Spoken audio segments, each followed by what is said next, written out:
Happy holidays and welcome to When Harry Met Board Games. And in light of the season in which we find ourselves in, today I'll be discussing my top 10 board games that you can gift someone for Christmas. Now, some of the criteria that I factored in making this list was, first of all, availability. All 10 of these games are easily found for purchase, especially online stores. The second thing I was looking at was price point. All 10 of these games are under $25. As a matter of fact, most of these games are under $20 and a few of them are even under $15. And the third thing I considered when making this list was point of entry, ease of entry. All 10 of these games are very easy to learn. So if you're trying to gift this to a loved one who may not play many board games or hasn't really played much board games at all, as a way of enticing them into the hobby, all 10 of these options are great for you. So let's get straight to it. My number 10 is Love Letter. This is a classic at this point of a gateway game, small little box, right? Very easy to find, very easy to pay for, and it's a very quick game. And basically, players just play these cards with different characters on them, and you always have a hand of two to pick from, so you don't have too many options, but you have a little bit. But this is really a game about intrigue and anticipating and speculating as to what your opponents may or may not have in their hand, because you're trying to keep the characters you have secret, right? Because knowledge is power, and if your opponents know too much about what you have in your hand, that could be big trouble. Really cool game, quick game to learn, quick game to pick up, and a quick game to play. My number 10 game that you should give someone for Christmas, Love Letter. Now we move on to my number 9, and my number 9 is Bonanza, and this is truly a classic. This game is over 20 years old now at this point, and basically in this game, players are trying to plant on their imaginary fields these different beans, and really you're just trying to collect sets, because there's maybe 15 different bean types, and all these bean types score differently. Some beans are more valuable, so if you have smaller sets, they'll score points for you. Some beans are less valuable, so you're gonna have to collect larger sets in order for them to be available for you. But what's interesting about this game, even though it's easy to learn, it's quite a tough game because it has some mechanisms that are foreign to people. First of all, your hand of cards, you cannot move it. You cannot rearrange your hand of cards. The way you draw them, that's the order in which you have to play them. So there are some limitations as far as that is concerned. And even the planting of the beans to get those sets, you only have 2 imaginary bean fields to start the game. And eventually you could purchase a 3rd imaginary bean field, but you cannot have more than that. And sometimes when you want to plant beans or are forced to plant beans, you're going to have to sell some of those sets of beans prematurely before they can score you points. There's some nice and neat trading going on. So for those who like games like Catan and Monopoly, where some wheeling and dealing takes place, this is not a bad option. My number 9 board game you can give someone for Christmas, Bonanza. Now we move on to my number 8, and my number 8 is Forbidden Island. And this is a cooperative game, which is an excellent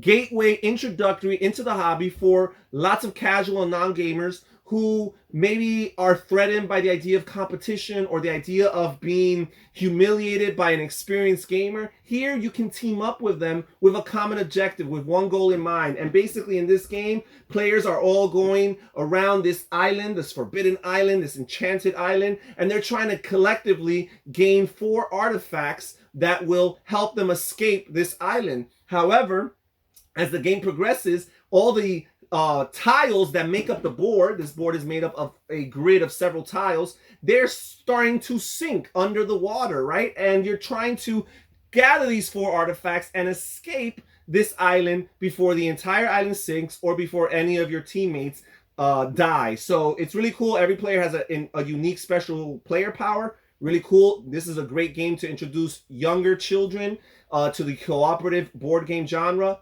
My number 8 board game you should give someone for Christmas, Forbidden Island. Now we move on to my number 7, and my number 7 is Point Salad. And this is a really cool, neat game.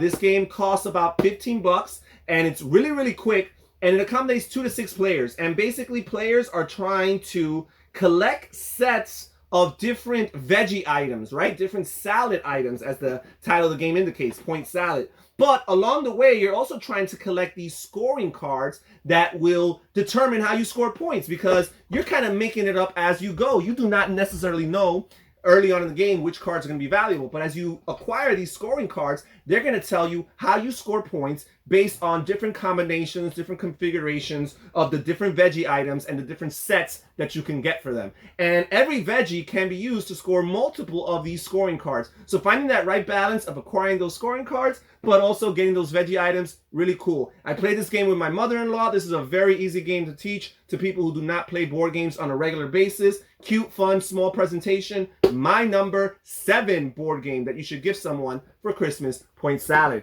Now we move on to my number 6. And my number 6 is Bang the Dice Game. And if you have any friends who like social deduction games, perhaps like Werewolf or Mafia, that type of party style game, this is a really neat game, but it also involves dice. Every player has a character, but only the sheriff is public. Everybody knows who the sheriff is, but nobody knows who his deputy is. Nobody knows who the 2 or 3 outlaws out there are, and nobody knows who the 1 or maybe even 2 renegades are out there, who they might be. And each of these roles or these teams, you could say these are 3 different sides, 3 different teams, they have different objectives. The deputy wants to preserve the life of the sheriff, the outlaws want to kill the sheriff, and the renegades want to be the last person standing and then kill the sheriff, right? So you're trying to figure all these things out. You're rolling dice, and these dice allow you to do lots of different things. They allow you to heal your health. They allow you to attack different players depending on how far away they are from you on the table. They allow you to attack all players at once if you're lucky enough and dangerous and wild enough. Sometimes you even trigger dynamite, which is self-inflicting. But again, if you're lucky enough to roll the beer sides, you can heal any player of your choice, including yourself. Every player also has a special character who's famous in Wild West lore that gives them special abilities and different health stats that differentiate him or her from everybody else around the table. Really cool, really fun, plays really quickly, I think in like 15 minutes or so, and it also costs about 15 bucks. My number 6 board game you should give someone for Christmas, Bang the Dice Game. And now we move on to the top 5, and my number 5 is Port Royal. And this is a fun, small card game where the main mechanism is pushing your luck. Really, mostly of what you're doing is you're flipping cards and you're deciding if you want to keep on going. And who does not like that? At some level, everybody likes the idea of press your luck. The fact is that some people don't like the fact that the game is totally or solely based on luck. But this game is definitely not that, because you are trying to be really shrewd and crafty in your decision making, because you're trying to get certain money coins from these different ships, and you're also trying to buy these characters with those money coins, because those characters are the key to your victory points. And making all these decisions, believe it or not, is truly the key to the game, even though at its heart it's just press your luck. But it's a very non-intimidating game to teach anybody, and most people will have a blast playing this style of game. My number 5 board game you should gift someone for Christmas, Port Royal. Now we move on to my number 4. My number 4 is 2 games here, Star Realms and Hero Realms. And they're basically the same game with different themes. Star Realms is a science fiction space exploration theme. Hero Realms is your generic fantasy theme. And these are deck building games, which are a very popular genre within the board game hobby. And I do find that this is one of the easiest, or perhaps most conducive to gateway deck building games out in the market today. Pretty simple as far as the rules are concerned. As far as gameplay is concerned, this game usually takes about 20 minutes, maybe even less. And again, very, very cheap. As a matter of fact, I think last time I checked, Star Realms was out there for like 12 bucks, guys. 12 bucks for a really cool game that you could play over and over again. Again, basically, you got to know the person you're gifting it to. Would they prefer fantasy, or would they prefer sci-fi? And then that's it. You make your choice. My number 4 board game you should give someone on Christmas, Star Realms / Hero Realms. Now we move on to my number 3, and my number 3 is Ganz, Schon, Clever. And again, going back to the number 4 was a deck building introduction. This could be a pretty good roll and write introduction. I will admit this game is not the simplest roll and write out there, and it's not very thematic. It's not thematic at all. It's a abstract roll and write game, but perhaps that actually might appeal to some people. If you have some gamers, or non-gamers, I should say, friends and family, that perhaps really like problem solving or figuring out puzzles, this is that type of game.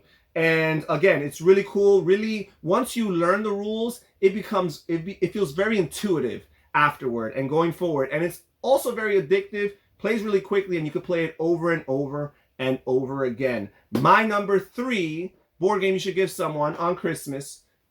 Ganz, Schon, Clever. Now we move on to my number 2, and my number 2 is Castles of Burgundy, the card game. I'm a big fan of Castles of Burgundy. I think this is a great simplification of that gaming system. Still gives you a lot of that same feel, definitely a lot of the same theme, but it definitely simplifies it, makes it much more of an easier entry point into gaming.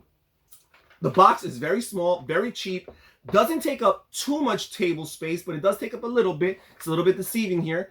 But the interesting thing about this game is that it boils down the bigger Castles of Burgundy game to a simple set collection. That's all that's going on. You're trying to collect sets of these different colored cards, purple, green, yellow, and what have you. And basically, once the person you teach this game to figures it out, it'll be very simple to do it going forward. Also, this has a really cool solo mode. So if you know people that perhaps don't have gaming partners to play with as often as they want to or as often as they would like to, this would make a pretty good option as far as that's concerned. My number 2 board game to give someone for Christmas, Castles of Burgundy, the card game. And then my number 1 is actually a series of games, and these are the most expensive games out of these top 10, but I believe most of these, if not all of them, are under the $25 mark, and when they do fluctuate, they might creep barely over that $25 mark, and those are the Tiny Epic series of games by Scott Almes. And right here I have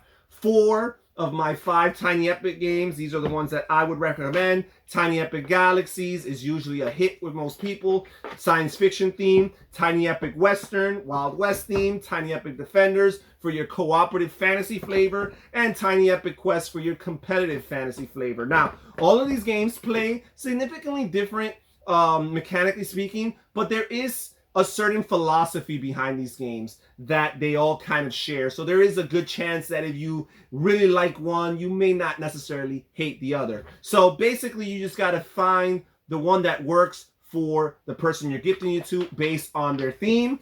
And most importantly, one of the biggest differences between this and the other games is that these games feel like much fuller games and make for a pretty good start to someone's board game collection, because if all you have is a handful of these Tiny Epic games, first of all, they don't take up too much space, but these games pack a punch. These games are all 30, 45-minute gaming experiences, sometimes even pushing an hour, and are very, very satisfying, and again, without taking up too much space. And from a complexity perspective, while they are a hair more complex than most of the games on this list, they are still, I would say, pretty easy gateway type level games. And that's it for my list. Thank you so much for joining us here at When Harry Met Board Games. Comment down below, what game would you like to receive from a loved one this year for Christmas? All right, everybody, take care again. Happy holidays and happy gaming. Bye-bye.